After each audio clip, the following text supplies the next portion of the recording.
Hello hi दोस्तों, कैसे हैं आप सब लोग। होप सब बढ़िया होंगे। तो स्वागत है आपका फिर से एक नए वीडियो में। तो आज मैं अपने इंडोर जो भी पॉट्स हैं ना उनको उठा के ले जाने वाली हूँ बाहर। और 1 महीना लगभग हो गया है इनमें ना वाटरिंग करी है और इनकी तरफ देखा भी नहीं है मैंने। तो सबके सब आ चुके हैं बाहर, मैं लेके आ गई हूँ।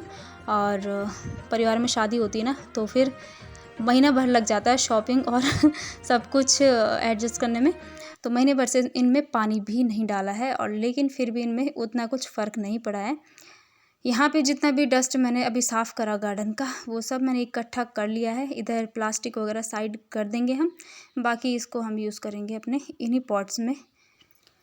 तो सिंगोनियम की मिट्टी देख लीजिए आप, इतनी भयंकर कड़क हो रखी है। तो ये पौधे ना ऐसे झुलस से रखे हैं लेकिन डेड हुए नहीं हैं।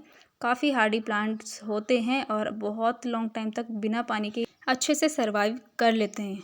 तो अगर आपको झंझट लगता हो ना बहुत मेंटेनेंस करने में पौधों के साथ, तो आप इन पौधों को अपने घर में इंडोर आराम से रख सकते हैं। वॉन्डरिंग जू की बात करूँ तो 2.5 साल इसको हो गया था, तो अब इसने डेड होना ही था। तो ये तो बिल्कुल सूख चुका है। दोबारा से मुझे नई वॉन्डरिंग जू इसमें लगानी पड़ेगी। ये रोयो प्लांट है जो कि लग नहीं रहा है कि रोयो प्लांट है, ये अंदर था। और ये वाला जो पौधा है ना रोयो का वो था बाहर। ये मटकी भी खाली पड़ी हुई, इसमें कोलियस था जो कि मैंने 5 लीटर की बोतल में ट्रांसफ़र कर दिया था परसों। और ये जो कनस्तर है ना तो इसमें मुझे कुछ समझ में आया नहीं कि क्या लगाऊं। तो फिलहाल मैंने ऐसे ही ना इसमें 4-5 दाने मूली के डाल दिए हैं। ठीक है, अगर पत्ते भी मिल जाते हैं खाने को ग्रीन तो बहुत है। मेथी जो है कुछ इस तरीके से बड़ी तो हो गई है और अब इसको थोड़ा हार्वेस्ट करने का टाइम आ गया है, तो इसको भी थोड़ा सा हार्वेस्ट कर लेते हैं। कोई भी पौधा आप लगाते हैं और उसके बाद जो उसके नीचे नीचे की लीव्स हैं ना मिट्टी में इस तरीके से लग के पीली हो जाती हैं, तो उनको अलग कर दीजिए पौधे से। यहाँ पे आप सरप्राइज़ हो रहे होंगे कि गुलदाउदी में गेंदा कैसे खिल गया। तो ये गेंदा ना मैं पूजा में चढ़ाने के लिए ले जा रही थी और ये नीचे गिर गया। और नीचे गिरा हुआ फूल कहाँ पूजा में चढ़ता है, तो बहुत ही प्यारा लग रहा था। तो मुझे फेंकने का मन तो बिल्कुल करता नहीं है, तो मैंने इसको इसी तरीके से गुलदाउदी की एक स्टिक में ऐसे लगा रखा है। और लोग सोच रहे हैं कि ये इतने से छोटे पौधे पे इतना बड़ा फूल कैसे खिला है। गुलदाउदी की ये जो कटिंग्स थी, मुझे लगा इस बार कटिंग्स ही ग्रो हो जाएँ तो वही बहुत है। बडिंग तो मुश्किल होगी इसमें, लेकिन इसमें छोटी छोटी सी बडिंग हो गई है। भले ही छोटे फूल आएँ लेकिन अपने टाइम पे तो कोई भी चीज़ अच्छे से ग्रो हो ही जाती है।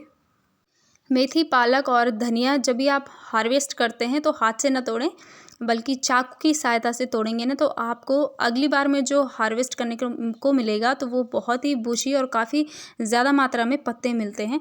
इसी तरीके से मैंने अपने धनिए को भी हार्वेस्ट किया था और ये देखिए 1 मुट्ठी मेथी मुझे मिल गई है, जिसका मैं आराम से बच्चों के लिए पराठा बना सकती हूँ या फिर दाल में इसको डाल के या फिर आलू के साथ इसकी सब्ज़ी बना सकती हूँ नाश्ते में। तो ये हार्वेस्ट हो चुकी है हमारी मेथी और अब इस मिट्टी में अच्छे से धूप भी लग जाएगी और साथ ही साथ ये डबल और ट्रिपल बुशी होने वाला है। जैसे कि मैंने इस धनिए को करा है, चाकू से ही काट के ले जाती हूँ जब भी मैं काटती हूँ, तो इसलिए इसमें काफ़ी अच्छी शाखाएं फूट के निकलती हैं। गुलदाउदी में काले कीड़े लगते हैं और इनको साफ़ करना ज़रूरी है और दवाई डालना भी ज़रूरी है, लेकिन काले कीड़े इतना ज़्यादा फ़र्क नहीं डालते हैं पौधे पे। मतलब पौधे की टिप जहाँ पे से फ्लावर स्टार्ट होगा वहाँ पे ये रहते हैं और सारा न्यूट्रिशन ले लेते हैं, जिससे कि बडिंग भी काफ़ी छोटी होती है, फूल छोटे छोटे आते हैं। लेकिन उससे भी ख़तरनाक जो लगता है ना गुलदाउदी पे वो है मिलीबग। तो मिलीबग एक ऐसा कीड़ा है जो कि न्यूट्रिशन तो लेता ही है, साथ ही साथ जो ऊपर की टिप्स की जो पत्तियाँ होती हैं ना उनको भी कर्ल कर लेता है। तो ख़ास करके ध्यान रखें इस टाइम पे कि काले कीड़े तो फिर भी आप रेगुलर साफ़ करके आसानी से ये निकल जाते हैं, इनका उतना ख़तरा नहीं होता है। लेकिन मिलीबग जो है अगर आपकी गुलदाउदी में फैल रहा है तो उसको बिल्कुल अलग कर दें और उस पौधे को अलग ही रखें, उस गमले को ही अलग कर दें। और हो सके तो उसको इसी तरीके से ब्रश की सहायता से आप आराम से मतलब साफ़ कर सकते हैं। पानी की स्प्रे से करेंगे तो बर्ड्स और कोमल नाजुक सी पत्तियों पे बहुत असर पड़ सकता है, वो टूट सकती हैं। तो मैंने भी अभी अभी जो छोटा सा गुलदाउदी का ऊपर जो पौधा रखा था जिसमें मैंने गेंदा का फूल डाला हुआ है, उसकी मैंने सफाई करी है क्योंकि उसकी पत्तियां भी कुछ ऐसे ही कर्ल हो रखी थी। ये गुलदाउदी की कटिंग लगाई थी जिसमें जड़ तो नहीं है, लेकिन शॉकिंग न्यूज़ ये है कि इसमें फूल निकलने वाला है। जड़ नहीं है लेकिन अच्छे से पत्तियां भी ग्रोथ हो रखी हैं और अच्छे सा एक प्यारा सा फूल भी इसमें आने वाला है। तो चलिए इसको मैं ना वर्बेना के बगल में लगा लेती हूँ क्योंकि खाली खाली हो रखा है आधा गमला और यहाँ पे इन सारे फ्लावर्स के साथ ब्लूमिंग कर लेगा।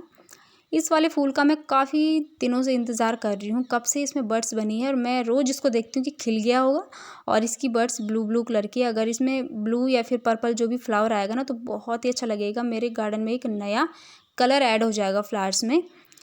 ये सारे गमले यहाँ पे रखे हुए हैं और इनकी मिट्टी इतनी भयंकर सख्त है, तो मुझे तो कुछ तो मैंने मतलब इनकी मिट्टी ही मिक्स करके चेंज करनी है और कुछ जो मतलब स्नेक प्लांट वगैरह और ये जो सिंगोनियम है इनको मैं थोड़ा थोड़ा ऊपर की मिट्टी इनकी चेंज करने वाली हूँ। इतना मेरे पास टाइम भी नहीं है और दिन छोटे हैं तो बहुत काम हो जाता है।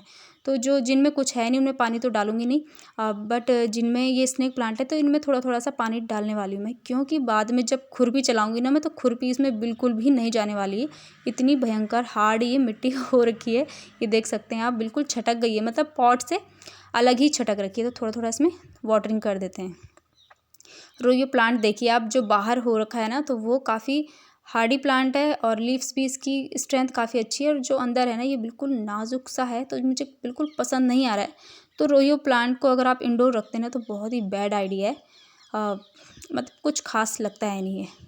ऐसे ही सिंगोनियम भी है, तो बाहर जितने अच्छे से ग्रोथ करता है ना उतने अच्छे से ये अंदर ग्रोथ नहीं करते हैं, और इसलिए मैं अंदर रखना ज़्यादा पसंद नहीं करती, नहीं तो बार बार अंदर बाहर इनको धूप में दौड़ाना पड़ता है काफ़ी थकान लग जाती है। तो चलिए वॉन्डरिंग जू लेके आते हैं गणेश जी से। गणेश जी में काफ़ी वॉन्डरिंग जू लगी है और इसको मैं अभी आजकल ना शाम को उतार देती हूँ, क्योंकि खिड़की बंद नहीं होती है बेल्ट के कारण, तो शाम को उतार देती हूँ, फिर दिन में इनको टांग देती हूँ। तो चलिए लगते हैं फाइनल काम पे। और मिट्टी जो है होप थोड़ा नम हो गई होगी, थोड़ा सा गोबर लेके आई मैं, गोबर ज़्यादा लेके नहीं आई मैं, तो थोड़ा थोड़ा डालूंगी एक एक मुट्ठी, क्योंकि गोबर जो है ना मैं सब्जियों के लिए ख़ास करके लेके आई हूँ, और इनमें तो डीएपी वगैरह भी चल जाएगा, लेकिन सब्जियां तो गाइज़ हम लोग खाते हैं, तो उसके लिए जितना अब नेचुरल खाद रहे तो ज़्यादा बेस्ट होता है। तो अगर आपको मिट्टी सुखाने में आलस आता हो किसी भी गमले का, तो आप एक कर सकते हैं कि आप ना अपने गमले की जितना हो सके, जहाँ तक मतलब उसकी रूट डिस्टर्ब ना हो, जितना हो सके नीचे गमले की मिट्टी आप खुरपी से इस तरीके से निकाल लें गहराई से, और उसमें उसके बाद आप मतलब डाल सकते हैं जो भी आप डालना चाहें। जैसे कि मैं अभी पत्तियां वगैरह डाल रही हूँ, थोड़ा सा एक मुट्ठी गोबर की खाद और ऊपर से सेम मिट्टी डालने वाली हूँ। तो ये जो गमले हैं ना इनमें जैसे कि मैंने कहा 1 महीने से जब वाटरिंग हुई नहीं, मैंने इनकी तरफ देखा भी नहीं, और ये इतने गंदे हो रखे ना, मतलब धूल भी लगा, इनमें जाले भी लगे थे इनकी मिट्टी में, और थोड़ा सा काई जैसा पूरी मिट्टी वाइट वाइट सी हो रखी थी, ब्लैक तो हो ही नहीं रखी थी। और ये देखिए ये मेरे हाथ से ये भी टूट गया एक छोटा सा क्रोटन, बट चलो कोई बात नहीं, मेरे गार्डन में है। हाँ, तो इसमें जो है ना, अगर आपको मिट्टी अगर आपको सुखाने में आलस आता है तो आप ये वाली ट्रिक इस्तेमाल कर सकते हैं, लेकिन उसके बाद आपको करना क्या है कि 1-2 दिन के लिए इनको थोड़ा सा धूप में रहने देना है, थोड़ा सा धूप और हवा इसकी मिट्टी पे ज़रूर लगने देनी है। ये वाली टेपिंग मैंने ऐसे ही लगाई थी इसको अच्छा दिखने के लिए, तो इसको भी निकाल लेती हूँ मैं, काफ़ी गंदी हो गई है। तो मेरे पास जो भी सेरेमिक पॉट्स हैं ना, इनमें मैंने बस स्नेक प्लांट ही लगाया है, क्योंकि सेरेमिक पॉट जो है थोड़ा सा मतलब टूटने का डर रहता है ना इनका, तो बार बार इनमें कुछ बदलना ना पड़े, तो मैंने स्नेक प्लांट लगा दिया है, ताकि ये बहुत ही कम मेंटेनेंस में ग्रोथ हो जाती है इनकी और बार बार छेड़खानी नहीं करनी पड़ती है। एक छोटा सा पॉट ये भी है जो 10 रुपये का है, और इसमें मैंने जो स्नेक प्लांट लगाया है ना, इसने अलग ही ग्रोथ करी है, देखिए बाकी स्ट्रेट जा रखे हैं पत्ते, और इसके पत्ते ना थोड़े से नाजुक हैं और बिल्कुल ऐसे गुच्छेदार खिले हैं। तो मैंने इस पर धागा बांधा हुआ है एक, क्योंकि अगर मैं इसका धागा ना बांधूँ तो इसकी पत्तियाँ चारों तरफ फैल जाती है और मुझे ऐसा डर लगता है कि कहीं बिल्कुल नाजुक सी पत्तियाँ टूट ना जाए।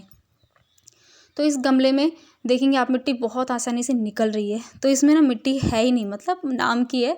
इसमें 20% मिट्टी है और 80% मैंने डाला है रेत। तो उस दिन ना मुझे मिट्टी मिली ही नहीं, तो मैंने क्या किया कि ऐसे ही ये खाली पॉट पड़ा हुआ था, तो मेरे घर में जो रेत थी ना, मैंने उसी के साथ थोड़ा सा 2-3 मुट्ठी मैंने इसमें मिट्टी की डाली और ऐसे ही लगा दिया। तो इसके ऊपर पूरी मतलब रेत ही रेत है, और ये रेत में ही इतना अच्छे से इसने ग्रोथ करी है। तो अभी मैं नॉर्मल जो इन पौधों में डालने वाली हूँ वो सूखी पत्तियाँ, अंडे के छिलके, आलू के छिलके, करेले के छिलके, जो भी इस टाइप के छिलके डालें आप, जो कि फंगस क्रिएट ना करें। कई लोग केले के छिलके डाल देते हैं मतलब बिना सुखाए, तो वो बिल्कुल गलत आइडिया है। लहसुन, प्याज और आलू के छिलके आप डाल सकते हैं। और अगर आप अंडे का छिलका भी डालते हैं तो अंडे को थोड़ा सा धूप दिखा दें, या फिर लौकी के छिलके, तोरई के छिलके, इस टाइप की सब्ज़ी तो हल्का सा उनको थोड़ा सा धूप दिखा दें। उसके बाद आप इनमें डालें, नीचे की तरफ डालें, और उसके बाद थोड़ी सी गोबर की खाद डाल दें और थोड़ा सा उसके ऊपर से फिर मिट्टी के लेयर एडजस्ट कर दें। ये हमारा डेविल ब्लैक बोन, जो कि इसको ज़्यादा ही कुछ असर हुआ है, मतलब इसकी पत्तियां देख सकते हैं आप कैसी मुरझाई हुई हैं। तो जैसे कि मैंने कहा कि बेचारे 1.5 महीने से प्यासे हैं, तो इसलिए मैंने आज इनको ना थोड़ी सी इज्जत दे ही दी। तो प्लांट तो कोई भी हो ठीक ही लगता है, अच्छा लगता है, चाहे इंडोर हो चाहे आउटडोर हो, थोड़ी सी केयर तो बनती ही है। अगर केयर नहीं करेंगे तो ये बिल्कुल मतलब खोने की कगार पे आ जाते हैं। मिट्टी में नींबू के छिलके भी मैंने मिक्स करे हुए हैं, और जो बच्चे कागज़ वगैरह फाड़ते हैं उनको भी छोटे छोटे टुकड़ों में पीसेस में इस तरीके से कर लिया है।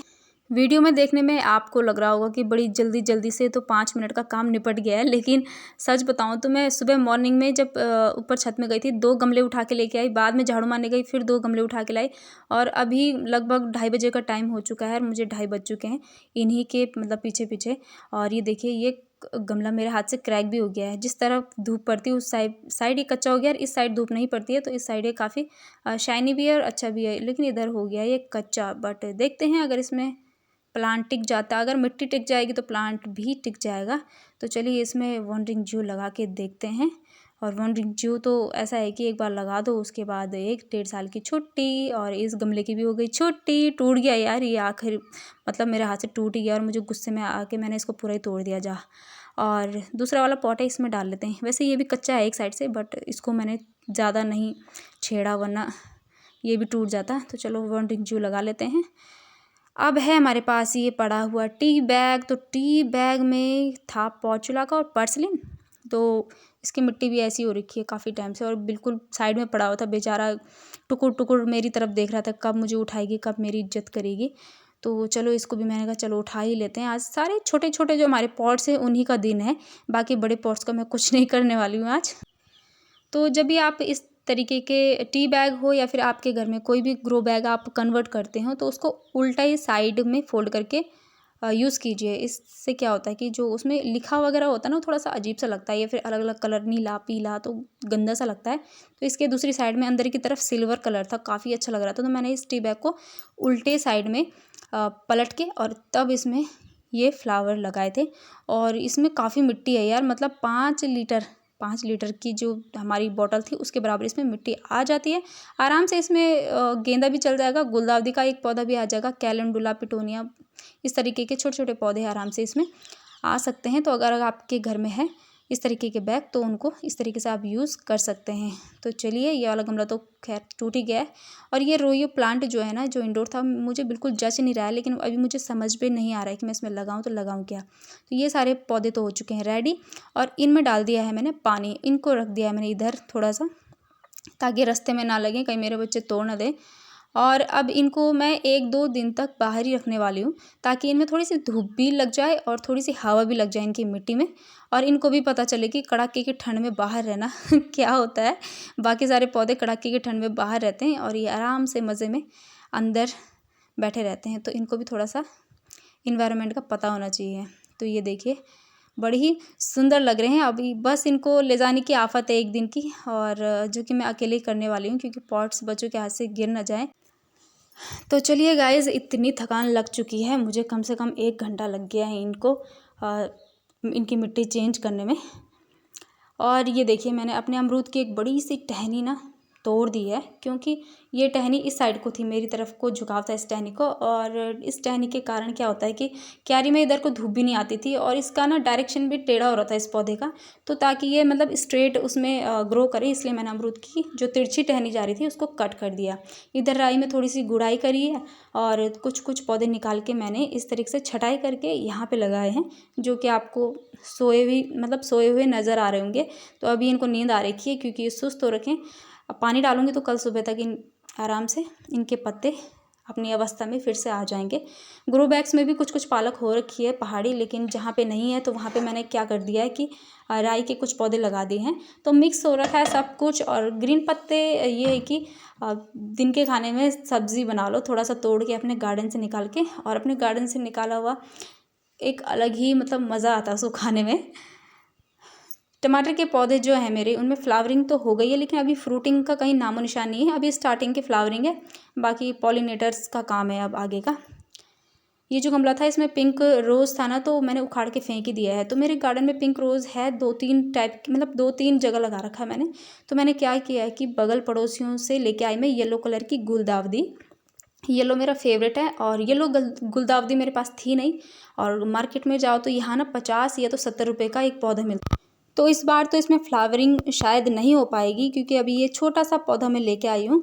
तो जब फ्री का मिल रहा है तो फालतू में पैसे क्यों खर्च करें यही सोच के मैं इस पौधे को इस गमले में लगा दिया है। बाकी ये वाला पिंक रोज़ मैंने रहने दिया है, एक मेरे गार्डन में लगाया हुआ है मैंने। एक छोटा सा गेंदे का पौधा है, तो ये भी, इसको भी मैं लगाने वाली हूँ किस पे, इस वाली टी बैग में। तो टी बैग में आराम से ये ग्रो भी कर जाएगा, और काफ़ी स्पेस है इसमें, लगभग 5 लीटर की बोतल के बराबर, जैसे कि मैंने कहा। तो इसमें लगा लेते हैं। और मेरे गार्डन में इतने सारे गेंदे हो रहे हैं, तो मुझे तो समझ ही नहीं आ रहा है, और फेंकने का मन भी नहीं कर रहा है। बाकी ये जो कुछ गुड़हल की भी मैंने आज टहनियाँ काटी हैं। वैसे गुड़हल में फ्लावरिंग हो रही थी, लेकिन काट दी है मैंने थोड़ा उसको शेप देने के लिए, ताकि वो अच्छे शेप में आ जाए। तो चलिए, ये हमारा छोटा सा पौधा ये भी लग चुका है, और अभी ये पॉलीथीन पता नहीं कितने साल चलने वाली है। इसको 2 साल हो गए हैं और अभी तक ये फटा नहीं है। तो इसको मैंने छाया में रख दिया है फ़िलहाल, अभी कड़क धूप है, मुरझा जाएगा पौधा। यहाँ के जितने भी पौधे हैं ना, इनको भी मैंने काफ़ी टाइम से देखा ही नहीं है मैंने, मतलब कि इनमें वाटरिंग कब से नहीं करी है। लेकिन फ़िलहाल ये ओके हैं, क्योंकि ओस पड़ जाती है ना, तो उसी से ही इनको थोड़ा बहुत वाटर मिल जाता है आजकल। और घर में इतना काम हो जाता है, दिन छोटे हो गए हैं अब, तो समझ में ही नहीं आता है कि मतलब किस किस को टाइम दूँ मैं। बहुत अलग अलग टाइप के हो गए हैं, सब्जियां अलग हो गई हैं, और शोपीस प्लांट अलग हैं, फ्लावर अलग हैं, तो बहुत काम हो जाता है। आलू में भी मैंने मिट्टी चढ़ाई है आज, और आलू वैसे रो में लगाए जाते हैं, उसके बाद उनमें मिट्टी चढ़ाई जाती है बार बार टाइम टू टाइम। बट मैंने प्लेन में बोए थे, तो चलो कुछ था नहीं यहाँ पे बोने को, तो मैंने ऐसी आइडिया मतलब लगा तो दिए हैं। बाकी देखते हैं आलू होते हैं कि नहीं होते हैं। ये मेरा डहेलिया है, डहेलिया ये सिंगल डहेलिया नहीं आता इसमें, मतलब सिंगल फ्लावर। इसमें ना 3 फूल आते हैं, तीनों तरफ खिल के इतना ज़्यादा प्यारा ये लगने वाला है। जब खिलेगा तो मैं आपको ज़रूर बताऊंगी, दिखाऊंगी। मतलब मनी प्लांट जो है ना, इसके लिए जूट की रस्सी तो मैं शायद इस जन्म में ला नहीं पाऊंगी, बट इसको मैंने इस तरीके से बिम के सहारे पे चढ़ा दिया है। और होप ये जो हमारा ट्रम्पेट वाइन है, इसका हाथ पकड़ के ऊपर की तरफ चला जाए। और इसको मैंने आज नहलाया भी है। तो ये है आज का मेरा मेहनती वीडियो गाइस। होप आप लोगों को पसंद आया होगा, और आपको कुछ ना कुछ सीखने को मिला होगा। और आपको इनमें से कौन सा प्लांट अच्छा लगता है कमेंट में ज़रूर बताइएगा। और मिलते हैं ऐसे ही किसी अच्छे से प्यारे से वीडियो के साथ आपको। तब तक के लिए आप सभी को bye bye. Thank you for watch.